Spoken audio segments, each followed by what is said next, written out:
Bienvenidos a una nueva edición, a un nuevo capítulo del podcast de jardinería y paisajismo.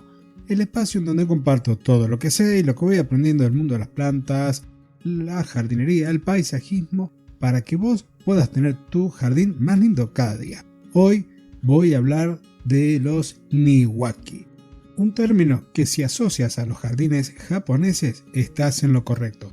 Hoy te cuento un poco de historia, un poco de las características de estas plantas e incluso algunos cuidados fundamentales como para que si te entusiasma la idea y querés tener uno en tu jardín, puedas ponerte a investigar un poco más, interiorizarte un poco más y empezar a echar manos a las tijeras, a los tutores para poder tener un bonsai en tu jardín, porque así se traduce el término niwaki, bonsai de jardín.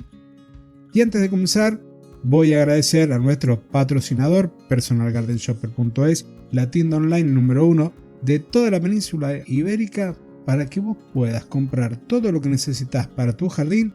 Si estás en España, estás en plena primavera y puedas tenerlo más lindo cada día y disfrutarlo todo el tiempo lo máximo posible. Y ahora sí, entonces comenzamos con el episodio de hoy, niwaki. También conocido entonces, como te decía hace un ratito, como bonsai de jardín, es una técnica tradicional japonesa de poda y modelado de árboles que busca imitar la forma natural de estos árboles en la naturaleza. Los bonsai están en las macetas, los niwakis están en el suelo y están en el jardín.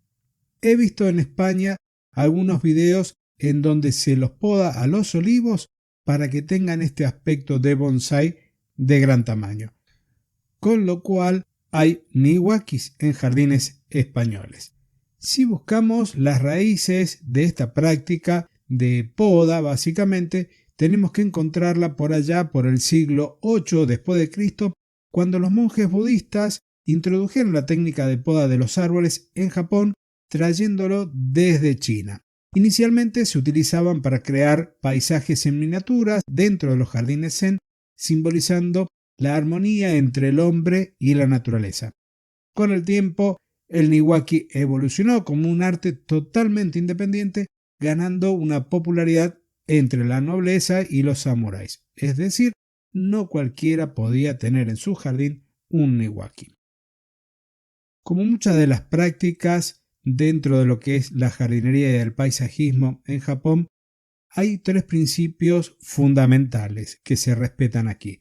El primero es la observación, porque es esencial estar mirando atentamente el árbol para poder comprender su estructura natural y poder luego, a partir de esa estructura, determinar la forma deseada. Lo segundo es el respeto. La poda se debe realizar con un respeto por la salud y el vigor del árbol, evitando cortes drásticos o innecesarios. Más allá de que cuando vos puedas ver un video en donde se está podando un árbol, vas a ver algún tipo de prácticas que a mí me resultan muy drásticas, pero que terminan dándole esa forma tan magnífica a los árboles y que con plantas relativamente jóvenes van a tener un aspecto de muchísimos años y de haber sobrevivido a las distintas variables climáticas y edafológicas que tiene Japón. Por supuesto, el tercer componente es la paciencia, porque tener un niwaki es un proceso lento, gradual y que se requiere de mucha paciencia y dedicación, por lo que se van a necesitar varios años para poder tener la forma que se desea. Y luego va a haber que tener un continuo cuidado para poder mantenerla y darle una forma más acabada a los árboles mediante la poda y el entutorado. Y hablando de poda, tenemos diversas técnicas que se aplican para poder lograr esos árboles que son prácticamente como esculturas vivientes. Una tiene el nombre de Jin, J-I-N. Se trata de ramas muertas que se dejan en el árbol para crear una apariencia de antigüedad y de madurez. En el caso de los bonsai, también se utilizan algunas sustancias para darle un color más blanquecino a la madera seca y se va extrayendo parte de la corteza. En los niwakis, las ramas muertas forman parte de esa característica, de ese carácter propio de la planta.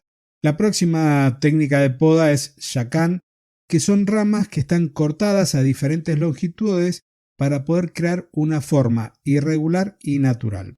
La tercera técnica de poda recibe el nombre de sabiki y se trata de aquellas ramas finas que se podan para permitir la entrada de luz y el aire al interior del árbol. Otra de las técnicas que también se utiliza, y en este caso es para crear un tronco recto y vertical, esta se denomina tateyaki, y como ella, otras técnicas de poda con objetivos específicos también tienen sus nombres.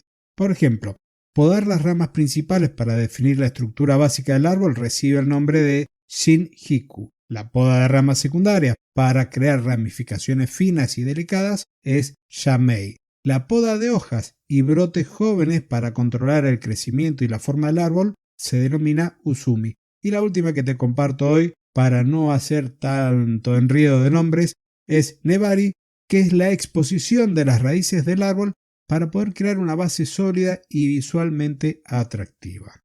La combinación de todas estas técnicas de poda, la estructura y la forma que se le da, determinan una serie de estilos. Yo te voy a compartir algunos, como por ejemplo el shojin, que son árboles niwaki pero en miniaturas.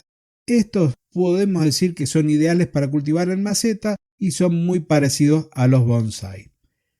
El kengai son árboles inclinados que simbolizan la resistencia a la adversidad. Como siempre, el simbolismo está muy presente en cada intervención. Otro estilo que tiene un tronco recto y las ramas se extienden hacia arriba recibe el nombre de moyoji. Si las ramas, por el contrario, se inclinan hacia abajo como si fueran arrastradas por el viento, el estilo recibe el nombre de fukinagashi. Y el último por hoy de estos estilos tiene como nombre literati, se inspira en la pintura china y busca crear una forma elegante y refinada. Y para poder realizar todas estas prácticas de poda se necesitan herramientas que, como siempre se recomienda, tienen que estar limpias y desinfectadas. Las primeras que te nombro son las tijeras, que se utilizan tanto para podar ramas finas como aquellas delicadas, en algunos casos alguna rama un poquito más gruesa, el uso de serruchos para poder cortar ramas más gruesas, para poder hacer unos cortes en forma de cuña y empezar a hacer un arqueado de las ramas, y luego en esos cortes se produce una soldadura y podemos lograr curvas mucho más pronunciadas y en menos tiempo.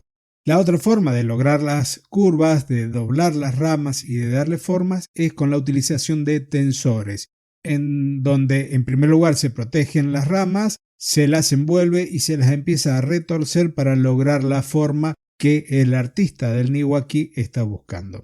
También se utilizan cinceles con los que se utilizan para eliminar corteza, para darle este aspecto en algunas ramas que después se logran hacer más visibles por el tema de la poda, estas ramas secas que te comentaba antes, y también para dar algunos detalles en la base del árbol. Y la última gran categoría de herramientas infaltables son los cepillos que se utilizan para limpiar el polvo y toda la suciedad que pueda tener el árbol en su tronco. En cuanto a los cuidados, recordemos que los niwaki se están trabajando dentro del jardín, pero estas plantas también uno las puede adquirir e incorporarlas al jardín. Hay viveros que se especializan en la formación de los distintos estilos de niwaki. El cuidado durante la formación de la planta es fundamental.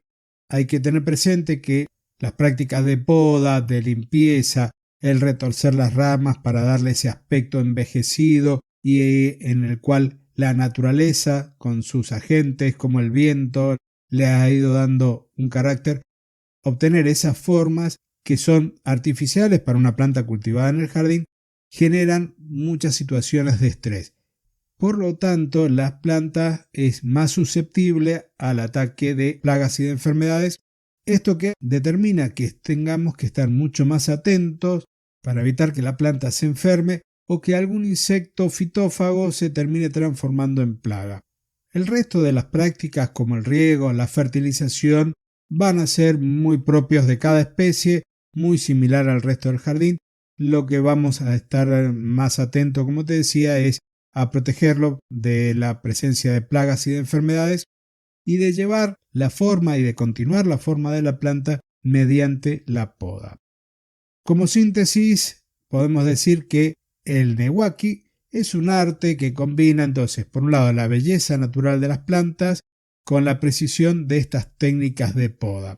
Hay quienes aseguran que un Newaki es una obra de arte viviente que representa la armonía y el equilibrio entre el hombre y la naturaleza, simbolismo que viene presente desde sus orígenes.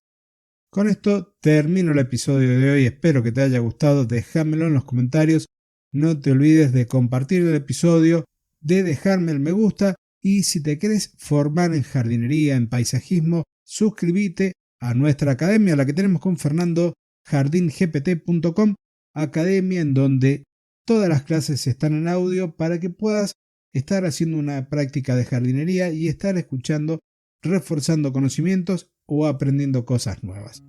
Con esto entonces me despido, nos encontramos la semana que viene en una nueva edición del podcast de jardinería y paisajismo, tu podcast de cabecera. Hasta el próximo jueves y muchísimas gracias.